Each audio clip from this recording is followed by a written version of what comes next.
ഈ കാണുന്ന പള്ളിയാണ് മക്കയിലെ ചരിത്രപ്രസിദ്ധമായ മസ്ജിദുൽ ഇജാബ എന്ന് പറയുന്ന പള്ളി. ഒരുപാട് ചരിത്ര സംഭവങ്ങൾക്ക് സാക്ഷ്യം വഹിച്ചിട്ടുള്ള ഒരു പള്ളിയും പരിസരവുമാണിത്. ഈ ഒരു പള്ളിയുടെ പരിസരങ്ങൾ അറിയപ്പെടുന്നത് അബ്താഹ് അല്ലെങ്കിൽ മുഹസ്സബ് എന്നൊക്കെ പേരിലാണ്. ചില ഗ്രന്ഥങ്ങളിൽ ഖൈഫു ബനി കിനാന എന്നും കാണാം. റസൂലുള്ളാഹി സ്വല്ലല്ലാഹു അലൈഹി വസല്ലമയുടെ ജീവിതത്തിലെ പല സംഭവ വികാസങ്ങൾക്കും സാക്ഷ്യം വഹിച്ചിട്ടുള്ള ഒരു ഏരിയയാണ്. പല പ്രാവശ്യം റസൂലുള്ളാഹി സ്വല്ലല്ലാഹു അലൈഹി വസല്ലം വരികയും ഇറങ്ങുകയും താമസിക്കുകയും ഒക്കെ ചെയ്തിട്ടുള്ള ഒരു സ്ഥലം കൂടിയാണിത്. റസൂലുള്ളാഹി സ്വല്ലല്ലാഹു അലൈഹി വസല്ലമയുടെ ജീവിതത്തിലെ ഏറ്റവും പ്രയാസകരമായ 3 വർഷത്തിൻ്റെ ഒരു ചരിത്രം കൂടി ഈ ഒരു സ്ഥലത്തിന് പറയാനുണ്ട്.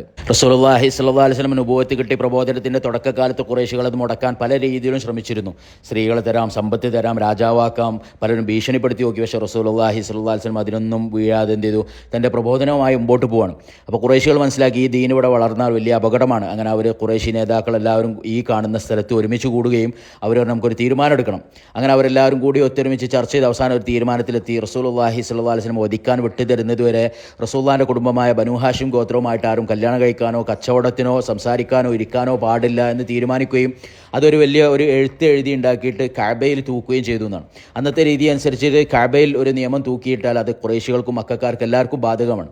3 വർഷത്തോളം നീണ്ടുനിന്ന ആ ഒരു ഉപരോധത്തിൻ്റെ കരാറുകൾ എഴുതിയുണ്ടാക്കിയ സ്ഥലമാണ് ഇത്. ആ ഒരു കരാർ എഴുതിയിരുന്നത് ബഗീവത്ത് ഇബ്നു ആമിർ ഇബ്നു ഹാഷിം എന്ന് പറയുന്ന ഒരാളായിരുന്നു. പിന്നീട് റസൂലുള്ളാഹി സ്വല്ലല്ലാഹു അലൈഹി വസല്ലമയുടെ ദുആ കാരണം അയാളുടെ കൈകൾ നശിച്ചുപോയി എന്നാണ്.